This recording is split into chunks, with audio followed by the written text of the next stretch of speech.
This is my 1981 Honda Super Cub / Passport, depending on which name they go by and which country you find them in.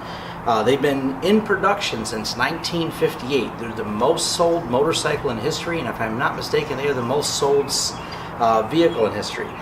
This is a 70cc version. They came in 50cc, 70cc. There was a 65cc on a different frame for a little while, and the 90. Pretty much all of them are the same. They either have a 3-speed transmission, which is a 70cc and below, 4-speed transmission for the ones before. All the way up until 1982, they were 6-volt electrical system. After 1983 on up, they went to a CDI ignition versus the points and 12-volt electrical system. So this is an 81, so it's a 6-volt system. All original, little beat up. They're fun to ride. These things are just great. They're super simple, standard old points ignition. The later models had electric start. The electric start seems to be broken on most of the ones I've ever seen. Reading through the forums, apparently it's a common problem, but I don't really see it as a big deal. These things are so well made, and through their design, you keep them tuned, it starts on the first kick every time. I'm missing the choke on mine, and I don't even bother replacing it, because even without choking the motor, it starts right up as soon as you kick it. The couple other features on it is the electrical's covered up over here, standard swing arm suspension, but I like they cover the chain, keeps the chain from getting dirty. That comes on any of these Passport models. They do have an open exposed chain on the trail version of this, which they imported for a few years. It has a strange suspension setup. It has a front suspension that is called leading arm, which means when you hit the brakes, it's an anti-dive system. Suspension on these is generally pretty soft, kind of bouncy, but it does the trick. You get about 40-45 mile an hour on the 70cc model.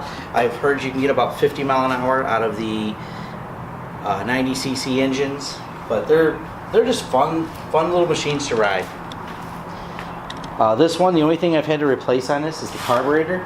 The carburetor is a aftermarket one. Now there's a couple different aftermarket carburetors you can get. You have the Chinese ones and the Taiwanese ones. After doing a little bit of research, apparently if you get the Chinese ones, the quality can be hit and miss.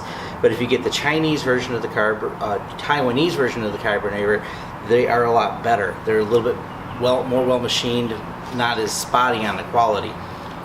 So that's the only thing I had to replace, because when I got this, they had let it sit for so long. The original car was so gummed up and so pitted, it would run, but it just wouldn't run right. I put this on here. It starts first kick every time. The only other known issue with these is there is a problem with the exhausts as they wiggle a little bit, so you get a little stress crack here. That's been welded once. Probably needs to be welded again, but for now, it's not that loud. It doesn't really cause much of an issue. It's real simple though. Turn the gas on. It does have a reserve tank. There's no storage on these. You just have the tank here. Nothing else, just the rack on the back. You do have, like you said, the reserve tank like a standard motorcycle. There's no clutch on these. Turn the key on.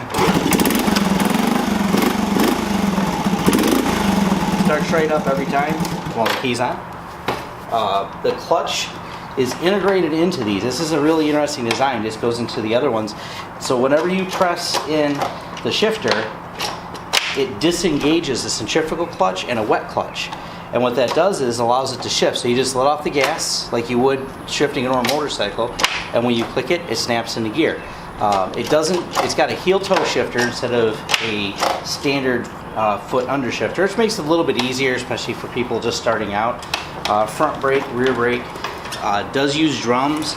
Every year on these had drum brakes. They never got around to upgrading them. But a lot of the thing is, if it ain't broke, don't fix it. If you've seen a 1965 model of this, it looks identical to the 1980 model, to the 1986 model. It doesn't matter. They made the same unit for a long time. They're very popular overseas. You'll see them everywhere. They're just super inexpensive, fun transportation. Here in Michigan, the way the laws work as of 2014, if they're under 100 cc's, you can put a sticker on them to make a moped. A moped sticker is only $15 for 3 years, and you don't need to carry insurance, and you don't need a cycle endorsement. So this is a real easy, great thing to get started on and get moving.